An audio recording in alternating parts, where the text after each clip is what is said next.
Eh ben alors Tétine, qu'est-ce que tu nous fais? Bonjour les agris, cette vidéo est rendue possible grâce au journal Agri 72, hebdomadaire professionnel à destination des agriculteurs sartois. Je vous mets le lien juste en bas pour vous abonner dans la description de cette vidéo. Allons-y.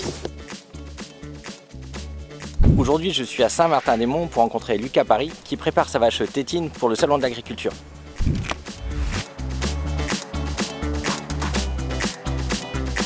Installé depuis le 1er octobre 2022 en polyculture élevage, donc 50 vélages naisseurs engraisseurs en race saunoise pure et ensuite 145 hectares de céréales culture de vente. Donc tout seul sur l'exploitation, 210 hectares de SAU. Je vous présente Tétine du coup, qui est née sur mon exploitation en décembre 2022. Elle a déjà participé 2 années aux 4 jours du Mans, donc c'est une bête qui colle au standard de la race. C'est moi qui l'ai fait naître et sa mère au début n'était pas trop maternelle dans les premiers jours, c'était une génisse. Donc du coup c'est moi qui m'en suis occupé et au final elle m'a toujours suivi tel un petit chien ou un animal de compagnie, ce qui fait qu'on a noué une relation assez intéressante. J'ai eu l'opportunité cette année de l'emmener au salon de l'agriculture, donc j'ai saisi l'opportunité. Il y a un bon potentiel de croissance, on le voit, elle est plutôt intéressante, plutôt bien faite.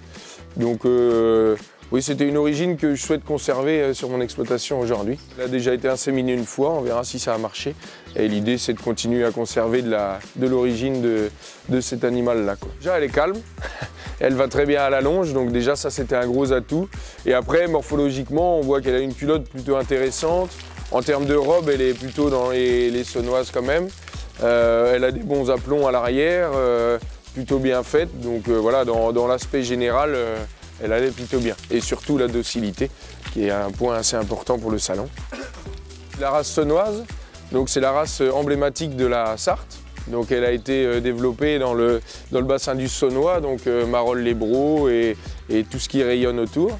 Ça a été des croisements entre la normande, le taureau durham anglais qui nous a ramené le gène culard et la mancelle, et la race mancelle. Lui, on compte environ 1500 mères en France, donc on est ce qu'on appelle une race à faible effectif.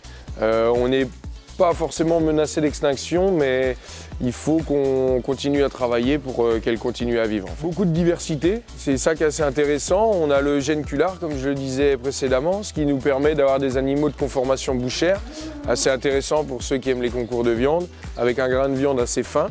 On a aussi des animaux plutôt passe-partout, avec des conditions de naissance plus simples, plus typées élevage, donc qui conviennent très bien à des systèmes tout herbe par exemple. Elle a ce qu'on appelle une grosse panse, donc ce qui lui permet de très bien valoriser l'herbe.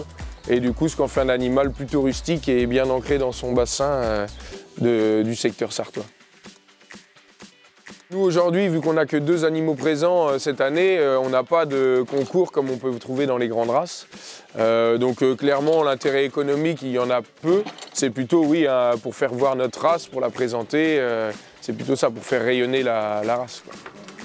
Pour 2 animaux, on estime à peu près le coût du salon, donc ça va comprendre donc, le transport, le nettoyage, les gens sur place, les repas des gens sur place pour présenter la bête, etc. On compte à peu près 2200 € pour 2 animaux. Peut-être que potentiellement, si elle a des reproducteurs, des mâles derrière, pour les valoriser en reproducteurs, avoir un petit peu plus de valeur ajoutée. Mais c'est vrai qu'étant une race un peu plus faible effectif, on ne va pas aller sur des prix de cession comme on pourrait voir dans d'autres races. Après, là où on pourrait gagner, c'est si on emmenait vraiment des animaux conformés et prêts à partir en boucherie. Là, par contre, on pourrait estimer avoir des retombées plus intéressantes. Je le fais vraiment, c'est pour la beauté de la race et de la présenter, quoi. Clairement, il ne faut pas se le cacher, parce que j'aime bien les concours aussi, mais là, économiquement, non, j'aurais pas la possibilité de faire valoriser un peu plus mes animaux, quoi.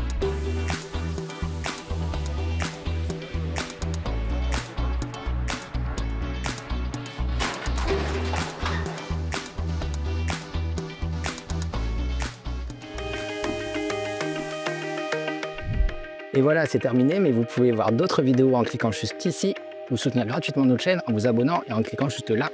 À bientôt!